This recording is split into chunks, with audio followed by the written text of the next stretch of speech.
किसी भी व्यक्ति के जीवन में तलाक क्यों होता है, कैसे होता है, कब होता है, इसको आप ज्योतिष से कैसे देख सकते हैं, एस्ट्रोलॉजी के माध्यम से कैसे आप चेक कर सकते हैं और कब ऐसी स्थितियां होती हैं कि तलाक के कोई भी योग नहीं होते हैं, इसके बावजूद भी व्यक्ति का सेपरेशन हो जाता है, चाहे वो डिवोर्स के फॉर्म में हो या वो म्यूचुअल डिवोर्स के फॉर्म में हो, मतलब वो एक परमानेंट अलगाव हो जाता है।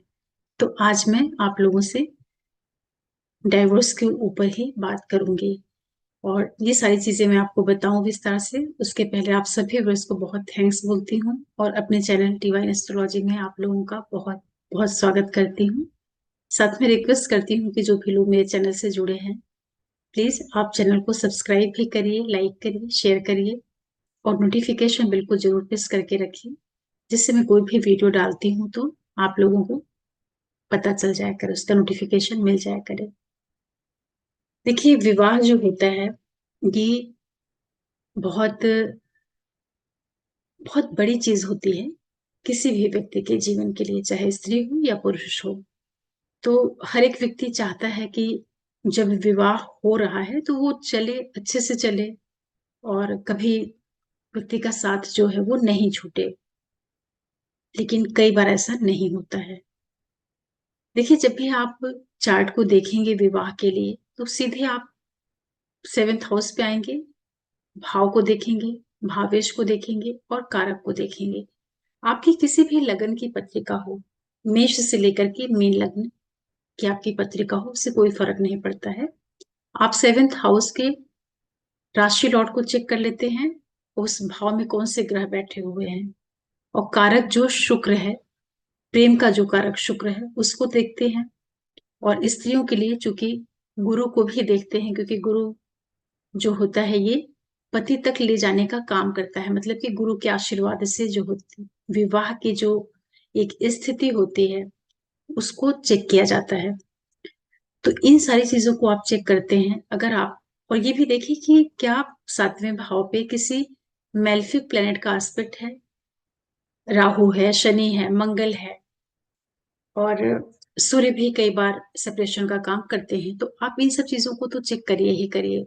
इसके बाद आप नवमांशा में भी जाकर के चेक कर लीजिए कि सेवेंथ हाउस में क्या स्थिति बन रही है, वहां का राशि लॉर्ड कैसे बैठा हुआ है, कौन सा ग्रह देख रहा है, और शुक्र की क्या स्थिति है, गुरु की क्या स्थिति है, और D1 का जो सेवेंथ लॉर्ड है वो D9 में जाकर के किस तरीके से बैठा है। मतलब कि D9 और D1 को आपस में क्रॉस चेक कर लीजिए कि यहाँ के ग्रह वहां पे किस तरह से बैठे हैं और वो वाले प्लेनेट इधर कैसे बैठे हैं, क्योंकि फाइनली सारे ही प्लेनेट मिलकर के एक रिजल्ट देते हैं। देखिए, कोई भी जो भाव होता है किसी एक ग्रह से प्रभावित होकर के कभी भी पूरी तरीके से नहीं खराब होता है। जैसे कि सातवें भाव में कोई मेल्फिक प्लेनेट बैठ गया है या किसी मेल्फिक प्लेनेट की दृष्टि पड़ रही है, तो मात्र इतने से वो उस भाव को नहीं खराब करेगा। मतलब कि दिक्कतें दे सकता है, उसकी दशाएं आएंगी, अंतर्दशाएं आएंगी तो वो समस्या पैदा करेगा। लेकिन वो अलगाव टोटली तभी करता है जब भाव, भावेश और कारक तीनों ही बहुत ज्यादा अफ्लिक्शन में आ जाए, बहुत ज्यादा पीड़ित हो जाए और नौमांशा कुंडली भी उसको अच्छे से नहीं सपोर्ट कर पाए। मतलब कि नौमांश कुंडली में भी जाकर के जो सातवां भाव है वो बहुत कमजोर हो जाए, या सातवें भाव का जो राशि लॉर्ड बन रहा है वो काफी वीक हो जाए, वहां पर शुक्र की स्थिति, गुरु की स्थिति जो है वो अच्छी नहीं रहे। लेकिन इन चीजों के बाद कुछ स्थितियां ऐसी होती हैं कि सातवां भाव, भावेश कारक लग्न चार्ट में भी और नवमांश चार्ट में भी अच्छी स्थिति में होते हैं, उनमें कोई दिक्कत नहीं होती है, फिर भी विवाह टूटते हैं। अभी रिसेंटली कुछ ऐसे केसेस मेरी लाइफ में आए हैं जिसकी वजह से एस्ट्रोलॉजी का जो ये सारा जो एक रूल्स है, जो एक प्रिंसिपल्स है, उसको मैंने बार बार चेक किया कि ऐसा ऐसा क्या कारण बन रहा है। तो वहां पर दो तीन चार्ट मेरी बहुत करीबियों के, बहुत परिचित लोगों के मैंने देखे। तो वहां मैंने नोटिस किया कि कोई भी लगन की कुंडली हो, मेष से लेकर के मीन लगन तक, जब भी चंद्रमा पीड़ित होता है और लग्नेश की स्थिति नहीं अच्छी हो, ये दो कारक, दो ऐसे मुख्य बिंदु होते हैं जो कई बार व्यक्ति के जीवन में तलाक या पति से अलगाव के योग बनाते हैं। इसके पीछे लॉजिक क्या है, कारण क्या है? क्योंकि एस्ट्रोलॉजी कोई एक बिंदु पर ही नहीं आधारित है कि कोई एक ऐसे पर्टिकुलर फॉर्मूला लिख दिया गया और उसी को बेस बना करके पूरी प्रिडिक्शन कर दी जाए और वो 100% सटीक बैठे ही। तो मैंने ये देखा कि लग्नेश जो व्यक्ति स्वयं होता है, लग्न की स्थिति और लग्नेश की स्थिति क्या है, वो कहाँ पर बैठे हुए हैं, वो नॉर्मल कंडीशन में है या वो रेट्रो कंडीशन में है, लग्नेश जो ग्रह बन रहा है वो सौम्य ग्रह है या वो क्रूर ग्रह है, इसका भी प्रभाव पड़ता है विवाह के ऊपर। क्योंकि जो सौम्य ग्रह होते हैं जैसे कि चंद्रमा अगर पक्ष बल में अच्छा है, अच्छी जगह पे बैठा हुआ है, तो वो काफी कुछ ठीक रहता है। जैसे कि कर्क राशि ही हो और उसका लॉर्ड चंद्रमा लग्न में बैठ जाए या केंद्र त्रिकोण में बैठ जाए, शुभ ग्रह के साथ में बैठ जाए, गुरु के एस्पेक्ट में आ जाए, तो काफी कुछ उसको मदद मिल जाती है। लेकिन इसके अतिरिक्त जितने भी शुभ ग्रह होते हैं, जैसे बुध है, शुक्र है, ये बड़े सौम्य ग्रह होते हैं। तो इस जो इस तरह के लग्ने हैं, मिथुन है, कन्या है, तुला है, वृषभ है, इन लग्नों के जो जातक होते हैं उनमें, और अगर ये जो इनका राशि लॉर्ड बन रहा है बुध या शुक्र, अगर वो कुंडली में ठीक ठाक बैठा हुआ है, मतलब बहुत ज्यादा पीड़ित नहीं है, तो ऐसा जो व्यक्ति होगा, कुछ भी हो जाए, वो स्वभाव उसके थोड़ा ना थोड़ा वो अच्छा जरूर होगा। मतलब कि वो इतना जैसे मंगल का जो नेचर है, शनि का जो नेचर है, सूर्य का जो नेचर है, वैसा तो वो बिल्कुल ही नहीं होगा। क्योंकि बुध बुध है, राजकुमार जैसा प्लेनेट है, बच्चे जैसा है। वो अगर नाराज भी होगा तो थोड़ी देर के लिए नाराज होगा, फिर वो नॉर्मल हो जाएगा, फिर वो खेलने लगेगा, फिर वो हंसने लगेगा। तो मिथुन राशि अगर मतलब मिथुन लगन का कोई व्यक्ति है, कन्या लगन का है, बुध उसका अच्छा है, तो वो व्यक्ति बहुत बुद्धिमान होगा, समझदार होगा, उससे भी वो अपनी चीजों को बचाएगा। वृषभ का है, उसका जो शुक्र बनता है वो अच्छा है, तो शुक्र तो वृषभ तो फैमिली ओरिएंटेशन को ही दिखाती है। तुला का है तो वो तो वैसे ही दाम्पत्य के भाव को, पार्टनरशिप को लेकर के चलता है।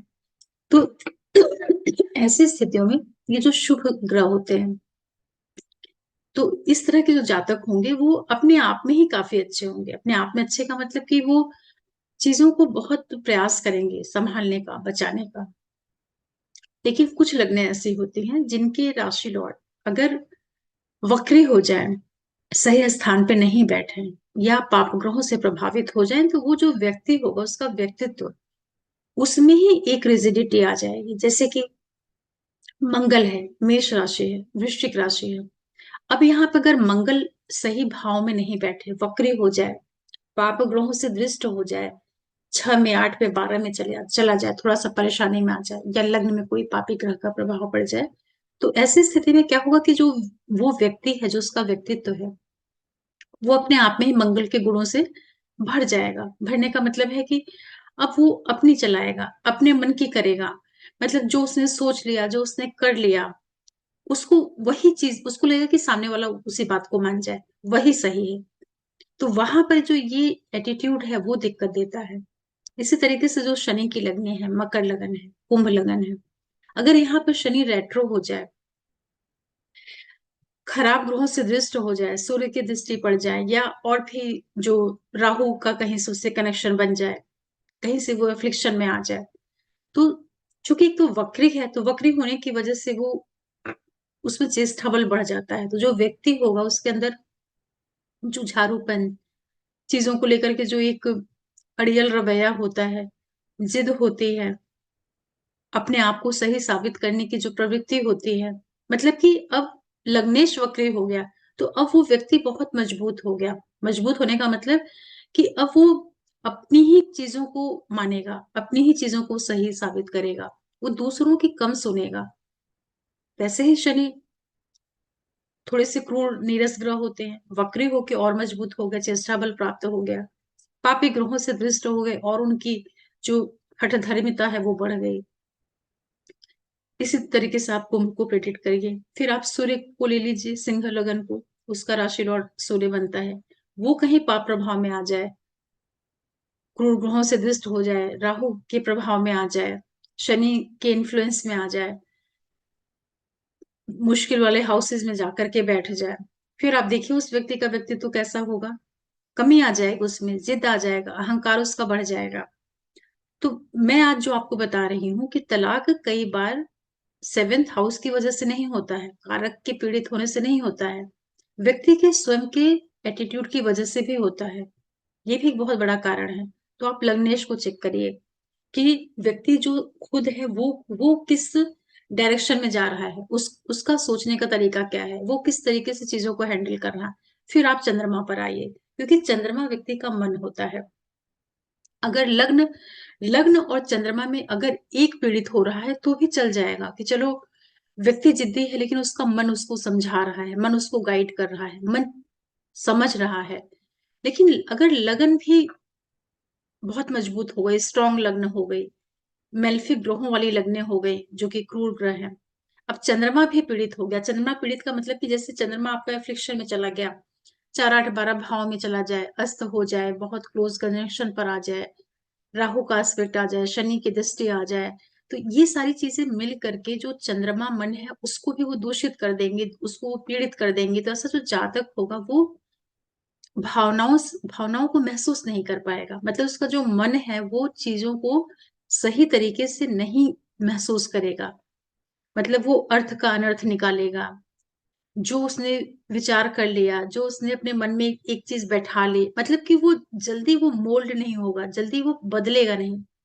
तो रिश्ते जो चलते हैं वो हमेशा मन से चलते हैं और अपने प्रयास से चलते हैं।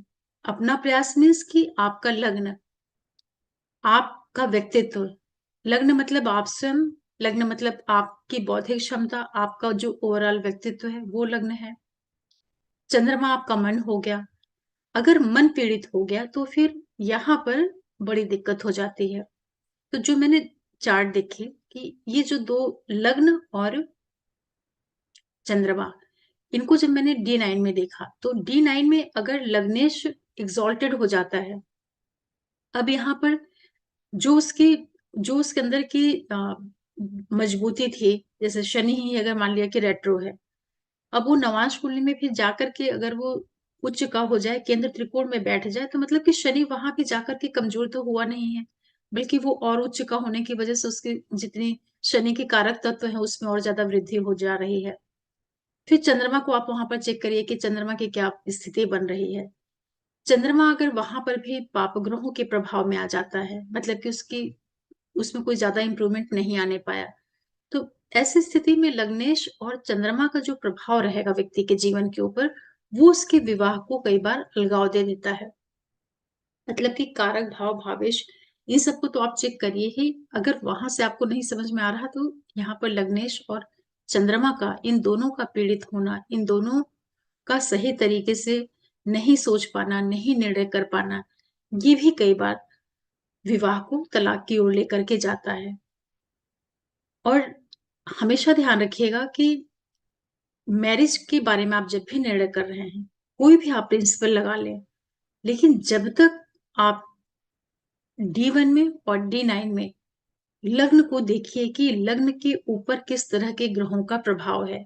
अगर लग्न के ऊपर मेल्फिक प्लैनेट्स का प्रभाव होगा तो व्यक्ति का जो व्यक्तित्व होगा उसमें बहुत अधिक तेजीपन होगा। तेजीपन का मतलब कि वो बड़ा डोमिनेटिंग पर्सनालिटी का व्यक्ति होगा, वो किसी के आगे झुक नहीं सकता है, किसी के आगे वो दब नहीं सकता है। अगर आपके लग्न में ही D1 में ही सूर्य बैठा है, मंगल बैठा है, शनि बैठा है, राहु का प्रभाव आ जाए, तो व्यक्ति तो अपने आप में बहुत ज्यादा, मतलब व्यक्ति फिर वो सर्वे सर्वा हो गया, वो अपने आप, मतलब उसने जो सोच लिया, जो ठान लिया, वो कर डालेगा। अब ये जो सोच लिया, ठान लिया, कर डालेगा, ये प्रोफेशन में अच्छा लगता है। जो आपकी प्रोफेशनल लाइफ है वहां आप इन सारी चीजों को इम्प्लीमेंट करिए, बहुत सफल होंगे। लेकिन जब आप इसको अपनी पर्सनल लाइफ में उपयोग करना शुरू कर देंगे, इन सब चीजों का उपयोग आप अपने जो डेली की लाइफ है, आपका जो फैमिली फ्रंट है, चाहे आप हस्बैंड वाइफ हैं या आपका जो पारिवारिक पक्ष है, इस एटीट्यूड के साथ जब आप वहां पर रहेंगे तो ये सारी चीजें आपकी डिस्ट्रॉय होंगी। फिर आप कितने भी सफल हो जाइए, खूब आप सफलताएं अर्जित करिए, दुनिया में आप खूब नाम कमाइए, किस काम की आपकी ये सफलता, क्योंकि आप अपनी पर्सनल लाइफ तो खत्म ही कर देंगी। इसी तरीके से आप देखिए कि आपका D9 में क्या स्थिति बन रही है लगन की।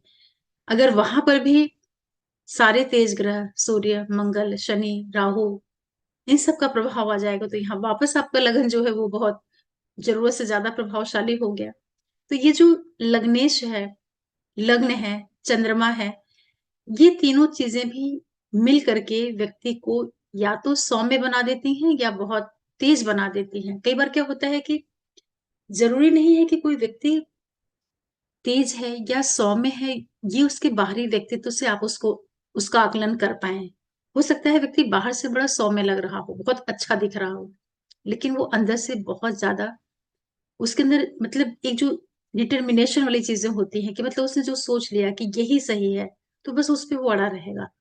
वो झुक नहीं सकता है, वो दब नहीं सकता है, वो किसी के आगे झुक करके या डिप्लोमेसी के साथ में अपनी चीजों को संभालना बचाना ये नहीं कर पाएगा, क्योंकि वो ग्रह उसको इस तरह से करने ही नहीं देंगे। जैसे कि एक तानाशाह है, एक राजा है, वो मिट जाए मर जाए, लेकिन वो उसकी प्रजा बर्बाद हो जाए, कुछ भी हो जाए, वो युद्ध लड़ेगा ही। वो अपने ईगो को ही सेटिस्फाइड करेगा। तो ईगो को जब आप सेटिस्फाइड करते हैं, तो आपका ईगो तो सेटिस्फाइड हो जाता है, लेकिन उसके बदले में फिर आपकी बहुत सी चीजें जो होती हैं आप उसको लूज कर जाते हैं, आपके हाथ से बहुत सी चीजें निकल जाती हैं। तो आज मेरी इच्छा हुई कि मैं आप लोगों को डिवोर्स किन स्थितियों में आप देखिए कि ये सेवेंथ हाउस से इसका कनेक्शन नहीं है, फिर भी ये सब चीजें घटनाएं घटित हो रही हैं। बहुत अच्छे अच्छे बहुत जो सीनियर एस्ट्रोलॉजर है वो बताते हैं कि मतलब ऐसा होगा तो ही डाइवोर्स होगा। नहीं, ये जरूरी नहीं है। अगर लगन बहुत ज्यादा मजबूत हो जाएगी, चंद्रमा पीड़ित हो जाएगा, तो भी डिवोर्स हो सकता है, क्योंकि वहां व्यक्ति निर्णय ही ऊट पटांग करेगा, जी वो गरीब ढंग से करेगा। इसीलिए जो सौम्य लग्न होती हैं या लग्न के ऊपर सौम्य ग्रहों का प्रभाव जब होता है, तो ऐसा जो व्यक्ति होता है वो अपने आप में काफी अच्छा होता है। अच्छा इन द सेंस कि एटलीस्ट वो शांत स्वभाव का होगा। आप उसको कोई चीज समझाएंगे तो वो सुनेगा, उसको वो समझने का प्रयास करेगा।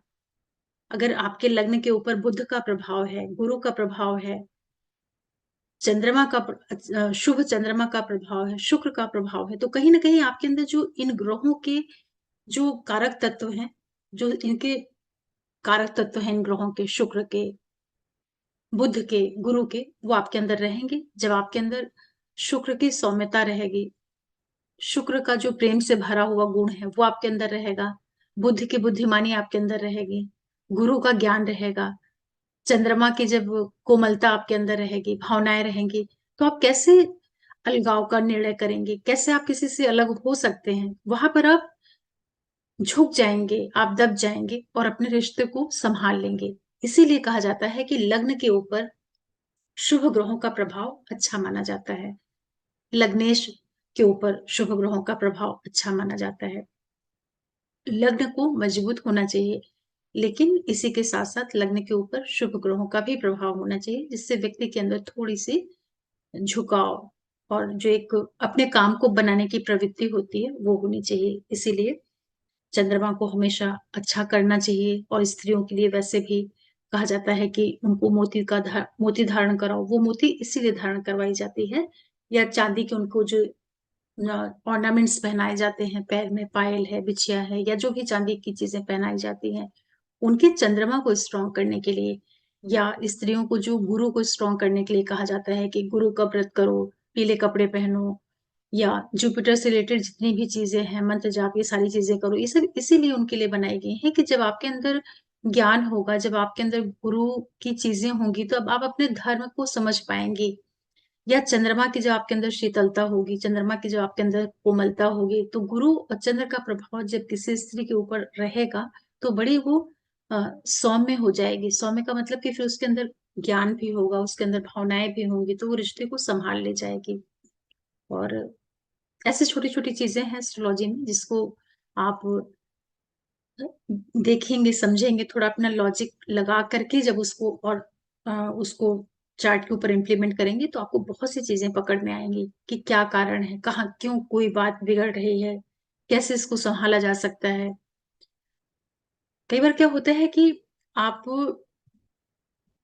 अपने आप को प्रूव करने के चक्कर में मतलब हमेशा के लिए आप जो है लूजर बन जाते हैं। तो इससे अच्छा है कि आप थोड़ा-सा झुक करके और अपनी चीज़ों को बचा लीजिए। तो आज का वीडियो मेरा इसीलिए है कि जो भी लोग मेरे चैनल से जुड़े हैं, देखते हैं वीडियोज़ को, तो आप मेरे आज के बताए हुए पॉइंट्स को भी थोड़ा ध्यान में रखिएगा। और आशा कर रही हूँ कि ये वीडियो आपको कुछ समझ में आया होगा। इससे कुछ आपको एस्ट्रोलॉजी को अलग ढंग से कैसे देखना है, कैसे उसको इम्प्लीमेंट करना है अपनी लाइफ पर, चार्ट्स के ऊपर। क्योंकि यहाँ पर बिल्कुल मैथमेटिक्स की तरह फॉर्मूला नहीं चलता है कि 2+2 तो 4 ही होगा।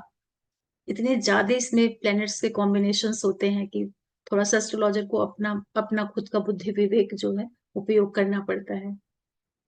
फिर आप लोगों को मैं आपके सपोर्ट के लिए बहुत थैंक्स बोलती हूँ और साथ में जो भी नए लोग जुड़ रहे हैं मेरे चैनल से, आप लोगों से मेरी रिक्वेस्ट है कि प्लीज़ आप चैनल को सब्सक्राइब करिए, लाइक करिए, शेयर करिए और नोटिफ़िकेशन बिल्कुल ज़रूर प्रेस करके रखा करिए, जिससे मेरे सारे वीडियो आप लोगों को समय से मिल जाया करें और फिर मैं आप लोगों के लिए कोई वीडियो लेकर के आऊँगी।